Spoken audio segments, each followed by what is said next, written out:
4 जून 2003 की उस रात की घटना आपके परिवार को किस तरह प्रभावित किया? आह, वो काली रात तो मैं तो ये कहूँगा दिल से कि किसी परिवार को देखने ना मिले। बहुत ही अच्छा, बहुत ही खुशहाल परिवार हम लोग का था। इस हत्याकांड के बाद आपके परिवार ने किन चुनौतियों का सामना किया और आपने उसे कैसे पार किया? मुख्यमंत्री के परिवार से लड़ना एक साधारण परिवार के लिए किन किन चुनौतियों का हमने सामना करना होगा, किन किन विपदाओं का सामना करना होगा, पर किन किन मेरे को तकलीफ़ें आई होंगी कि मेरे परिवार को थ्रेटनिंग होती थी। मेरे को तो अक्सर, मेरे को तो आज भी है, मुझे तो आज भी कुछ भी हो सकता है। इस घटना ने आपके व्यक्तिगत जीवन और सोच को किस तरह से बदला है? कि कोई भी इंसान सोच ले कि मैं कुछ भी कृत्य कर लूं और मुझे कोई नहीं दिख रहा है, वो बहुत बड़े धोखे में है।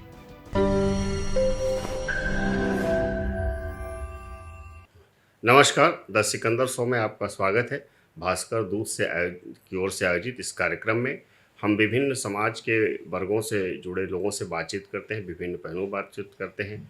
आज हमारे साथ मौजूद हैं सतीश जग्गी जी। ये स्वर्गीय श्री राम अवतार जग्गी जी के पुत्र हैं और राम अवतार जग्गी जी की हत्या जिस समय हुई थी, यह बहुत ही चर्चित मामला था। शायद प्रदेश में ये पहला मामला था। आइए हम उनसे सीधी बातचीत करते हैं। आपके पिता राम अवतार जग्गी जी जो है अब तो नहीं है, लेकिन आप उन्हें कैसे याद करते हैं? उनके व्यक्तित्व की कौन सी बातें आपके साथ अभी जुड़ी हुई हैं? मेरे पिताजी का जीवन जो है बहुत ग्राउंड स्तर से शुरुआत हुआ था। उन्होंने अपना जीवन जो है बस की कंडक्टरी से चालू किया था और उनकी ईमानदारी, उनकी लगन, उनकी मेहनत से वो एक बहुत ऊंचाई तक पहुँचे और बहुत एक कामयाब के अलावा वो एक सज्जन और सहज और ईमानदार व्यक्ति के रूप में उनकी छवि उभरी। और इस कारण से व्यापारी वर्ग में, सामाजिक स्तर पे उनकी एक अलग छवि, एक अलग पहचान थी, और जिसका उन्होंने कभी भी हम लोग को उस बात को भूलने नहीं दिया और हमेशा याद दिलाया कि ज़मीन से जुड़े रहो और ज़मीन से जुड़ के ही लोगों के काम करो और अपना व्यवसाय करो, लोगों की जितनी मदद हो सकती है वो करिए। 4 जून 2003 की उस रात की घटना आपके परिवार को किस तरह प्रभावित किया? क्या आप उस समय अपने अनुभव को साझा करना चाहेंगे? आह, वो काली रात तो मैं तो ये कहूँगा दिल से कि किसी परिवार को देखने ना मिले। बहुत ही अच्छा, बहुत ही खुशहाल परिवार हम लोग का था। आ, पिताजी की जो मेहनत थी और जो हम लोगों ने उनसे सीखा था, उस अनुरूप परिवार को जैसे वो चला रहे थे, बहुत खुश थे। हम दो भाई हैं, एक बहन है और मेरी शादी हो चुकी थी और सब एक अच्छे वातावरण में हम लोग जीते थे। और कभी कल्पना भी नहीं करी थी हम लोगों ने कि छत्तीसगढ़ के अंदर ऐसा राजनीति हत्या, तो हत्या भी बहुत दूर होती है और राजनीति हत्या छत्तीसगढ़ के अंदर में हो, ऐसा शायद ही किसी ने सोचा था। मुझे बहुत अच्छे से याद आ रहा है कि पिताजी उस समय बहुत व्यस्त चल रहे थे। राष्ट्रवादी कांग्रेस पार्टी के काफ़ी कार्यक्रम और आदरणीय विद्याचरण शुक्ल जी जो इस प्रकार से उनको जो दायित्व दिए थे, उसका निर्वहन जिस प्रकार से वो कर रहे थे, और पैरेलली मेरे कुछ बिजनेस के काम भी चल रहे थे, तो मैंने भी उनको शाम को फ़ोन किया कि मेरे को आपसे मिलना है और मैं आपसे मिलके कुछ बात करना चाहता हूँ। तो बोले ठीक है, अपन रात को 8 बजे मिलते हैं, थोड़ा सा मैं अभी व्यस्त हूँ। मैंने भी बोला ठीक है। तो मेरी वो शोरूम की ओपनिंग के इनविटेशन कार्ड छप के आए और मैंने कहा कि ठीक है, आप ये दे दीजिए, मैं एक बार पिताजी को दिखा के इसको अप्रूवल देता हूँ। तो ये सब चीज़ें दिमाग में थी और बाकी थी, ऐसा तो कोई ना कोई सोचा था, ना कोई वो था। तो मैं बूढ़ापारा जहाँ मेरा शोरूम था वहाँ से मैं निकला, आकाशवाणी काली मंदिर के पास रुका, 5 मिनट माथा टेक के, और मैं जब घर की ओर जा रहा था तो मैं राज टाकीज के वाले रास्ते से निकला हूँ। शायद पिताजी जो है वो एमजी रोड वाले रास्ते से गए होंगे। तो मैं जब वहाँ पहुँचा तो राज टाकीज के बाद जयस्तंभ चौक से मैंने मौदापारा की टर्न किया कि हमारा घर उस समय नहरपारा में हुआ करता था। तो मैंने देखा कि दूर से, कि मैंने बोला पिताजी की गाड़ी खड़ी है करके। तो मैं समझ नहीं पाया 2 मिनट की यहाँ क्यों गाड़ी खड़ी है। तो मुझे उनकी ड्राइविंग थोड़ा सा ना ठीक ठाक थी, बहुत अच्छी ड्राइविंग नहीं करते हैं, ठीक ठाक थी। तो मुझे ऐसा लगा कि गाड़ी पंचर हो गई या गाड़ी खराब हो गई, क्योंकि उस समय भी आदमी सोच नहीं सकता ना कोई ऐसा वो होगा। तो मैंने, मेरा कजिन ब्रदर साथ में था, तो मैंने बोला सोनू गाड़ी रोक, पापा की गाड़ी खड़ी है करके। तो हम जब गाड़ी के पास गए और देखे तो गाड़ी पूरी तरीके से कांच टूटे हुए थे और गाड़ी पूरी महक रही थी। और पिताजी उसमें नहीं थे उस समय पिताजी नहीं थे उस समय। और ऐसा लगा, तो मुझे ऐसा लगा कहीं एक्सीडेंट हो गया कि कुछ हो गया, क्या हो गया। सामने में एकदम 2 कदम में थाना था। तो मैं उधर दौड़ता तो उतनी देर में एक जन ने आवाज दिया, बोले आप ये गाड़ी पहचानते हैं क्या? बोला हाँ, मेरे पिताजी की गाड़ी है। तो उन्होंने मुझे बोला कि आप मेकाहारा जाओ, मेकाहारा जाओ। और मैं उतना भी समय नहीं दिया कि उससे और पूछूं कि क्या है कैसा है करके। मैंने तुरंत बाइक में बैठा और बाइक में बैठ के मैंने मेकाहारा जो जेल रोड पे है वहां मैं और कजिन दोनों चले गए। तो मैं जैसे गया हूं और तब वहां पे मेरे ख्याल से 8-10 लोग ही वहां पे उस समय थे, 8-10 लोग से ज्यादा नहीं थे।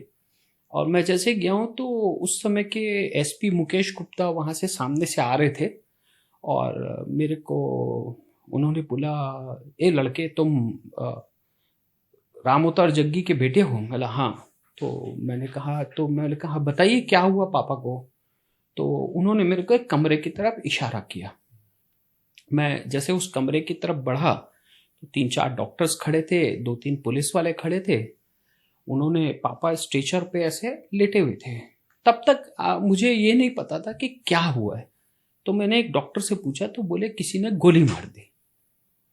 मैंने कहा क्या? वो पल मेरे पैरों के नीचे से जमीन खिसक गई। तो मैंने कहा कि आप इनको यहाँ क्यों रखें, आप इनको ट्रीटमेंट के लिए लेके जाइए करके। तो बोले आई एम सॉरी, वो नहीं रहे। वो पल तो ऐसा हुआ कि मतलब एक दुनिया उजड़ जाना या दुनिया खत्म हो जाना, या इतने सहज, इतने सरल, इतने सीधे साधे व्यक्ति के साथ, इतने सीधे साधे परिवार के साथ ऐसा हो जाना कल्पना भी नहीं कर सकता था कोई।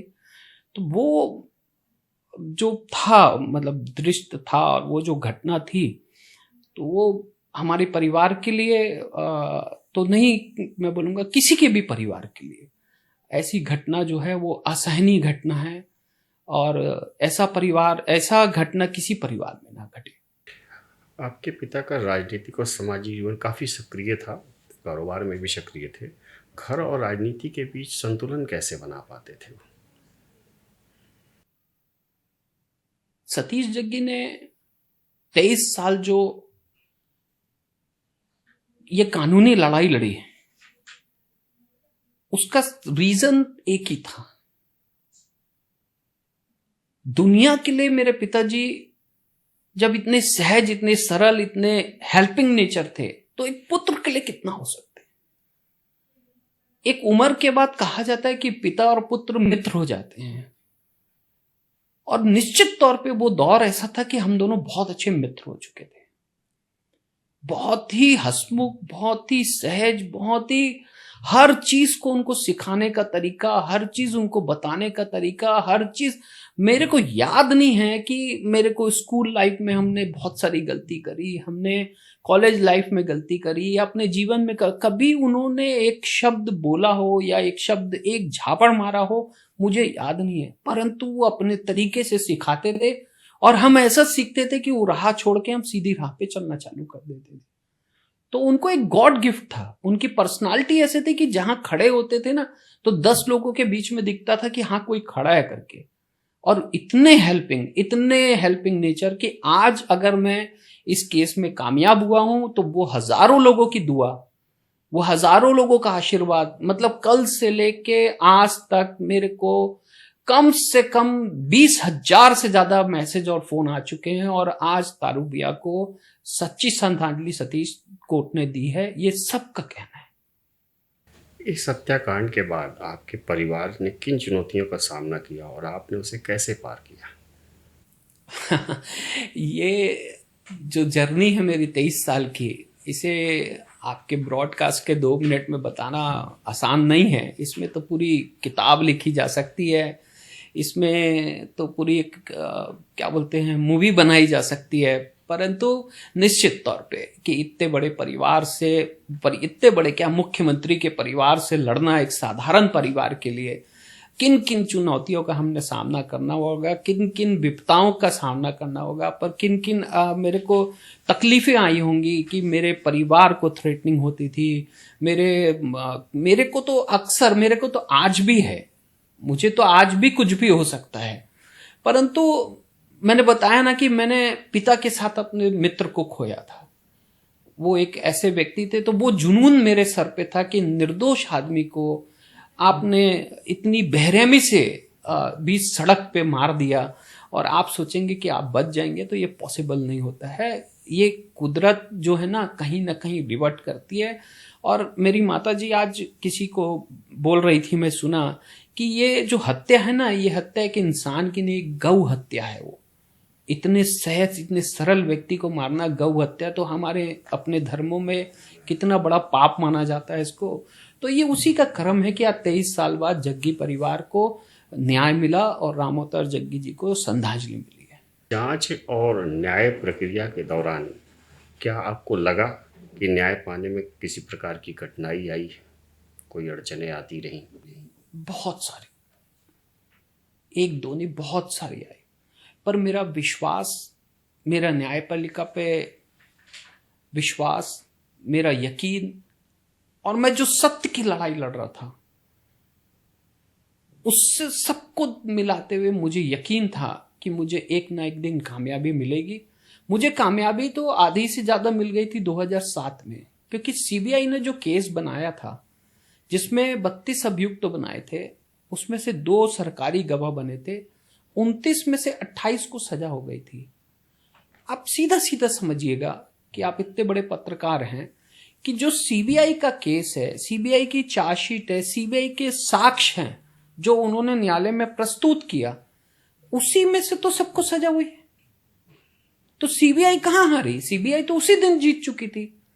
एक व्यक्ति को छोड़ना था, वो कैसे छोड़ना था, जिसके लिए ढूंढा गया, जिसके लिए क्या हुआ, क्योंकि न्यायालय प्रक्रिया में और ज्यादा शब्दों में जाना नहीं चाहता, क्योंकि उस जजमेंट आने के बाद जो अभियुक्तों को सजा हुई थी उन्हीं के परिवार ने स्टिंग ऑपरेशन किया। जो बीएल तिड़के साहब ने जो जजमेंट दिया था, उनके परिवार का स्टिंग ऑपरेशन हुआ, उसमें उनकी बेटी का वक्ता पाया, उनकी बेटी को पैसा लेते हुए दिखाया। जो डिस्ट्रिक्ट कोर्ट में वो जज थी, श्रीमती थी या वो थी, मैं नहीं जानता उनको, कि वो द्वारका तिड़के उनका नाम था, मुझे जो याद है, उनको हाई कोर्ट ने टर्मिनेट किया।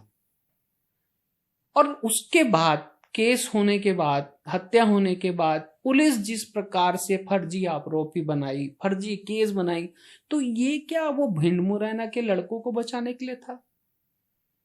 ये सब जो शासन प्रशासन उस समय के तत्कालीन मुख्यमंत्री जी के जो बेटे को बचाने का जो प्रयास कर रहे थे, तो ये शासन प्रशासन क्या उन लोग को बचाने के लिए काम कर रहा था? तो डे 1 से क्लियर था कि पिताजी की हत्या के पीछे किनका हाथ है। अब वो अपने साधन सुविधा और क्या बोलते हैं उसको, शाम दान दंड भेद के बल पे वो जो है बरी हो चुके थे। तो उसके लिए मैंने हाईकोर्ट का शरण लिया। हाईकोर्ट में मेरी पिटीशन एडमिट हुई, मैंने सुप्रीम कोर्ट से स्टे लिया, मैंने आग्रह किया कि सीबीआई को समय दिया जाए, मेरा आग्रह को स्वीकार किया। सीबीआई आई। नवंबर में माननीय सर्वोच्च न्यायालय ने आदेश किया कि इसमें बहुत सा मटेरियल है, बहुत सबूत है, इसको पुनः सुना जा सकता है। और हाईकोर्ट ने इसको सुना और इसमें निर्णय दिया और दोषियों को सजा दी।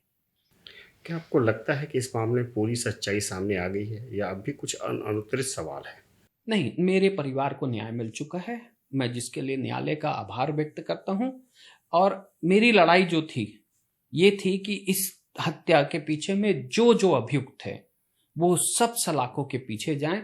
और मेरे को माननीय उच्च न्यायालय ने नवंबर माह में जो अभियुक्त थे उनको सजा दे दी, यहाँ से कंफर्म कर दी। और आज जो मुख्य आरोपी है अमित जोगी, उसको सजा दे दी। और मुझे ऐसा लगता है कि सोमवार या मंगलवार को ऑर्डर आ जाएगा और मैं उम्मीद करता हूं कि उनको न्यायालय जो है फांसी की सजा दे। वो तो सुप्रीम कोर्ट जाने की बात कर रहे हैं। देखिए, डेफिनेटली ये उनका अधिकार भी है, इसमें मुझे कोई आपत्ति नहीं है। जैसे मेरे को असंतुष्ट था तो मैं ऊपर गया, वो असंतुष्ट है तो वो भी ऊपर जाएंगे। परंतु न्याय पे जो मेरा भरोसा और विश्वास है, मेरे परिवार को आज न्याय मिल चुका है। आगे की जो लड़ाई रहेगी वो मेरी निरंतर जारी रहेगी। इस घटना ने आपके व्यक्तिगत जीवन और सोच को किस तरह से बदला है? एक 26 साल का लड़का और आज आपके सामने मैं बैठ के बात कर रहा हूं 50 साल के आदमी, वो जो मेरा युवा अवस्था थी या मेरी जो भी थी, वो मैंने सारी की सारी उठा के झोंक दी थी। बहुत खट्टे मीठे अनुभव रहे। सिर्फ मुझे खराब लोग नहीं, बहुत अच्छे लोग भी जीवन काल में मिले। बहुत अच्छे तरीके से तो नहीं, पर बहुत अच्छे अनुभव प्राप्त हुए। एक मैं अपने व्यक्तिगत आपको ये रखना चाहूंगा कि कोई भी इंसान सोच ले कि मैं कुछ भी कृत्य कर लूं और मुझे कोई नहीं दिख रहा है, वो बहुत बड़े धोखे में है। क्योंकि जो इस दुनिया का रचेता है उसकी आंख कभी बंद नहीं होती है। आपके अच्छे कृत्य आपके साथ रहेंगे, आपके बुरे कृत्य की सजा आपको यही मिलेगी। ये मेरा व्यक्तिगत अनुभव इस 25 साल की जर्नी का रहा है कि जितना भला हो सकता है, जितना अच्छा हो सकता है, आपको करना चाहिए। बाकी चीजों में हो सकता है टाइम बिन बहुत मजा आए कि मैंने बहुत पैसा कमा लिया या मैंने बहुत ऐसा कर लिया या मैंने, परंतु अंततः उसकी बहुत खराब होता। ये हत्या राजनीतिक थी, तो क्या आपने या आपके परिवार ने कभी सार्वजनिक जीवन या राजनीति में आने के बारे में सोचा है, मेरे पिताजी ताकि आप पिताजी की विरासत को बढ़ा सकें? मैंने बताया हम लोग व्यापारिक पृष्ठभूमि से थे।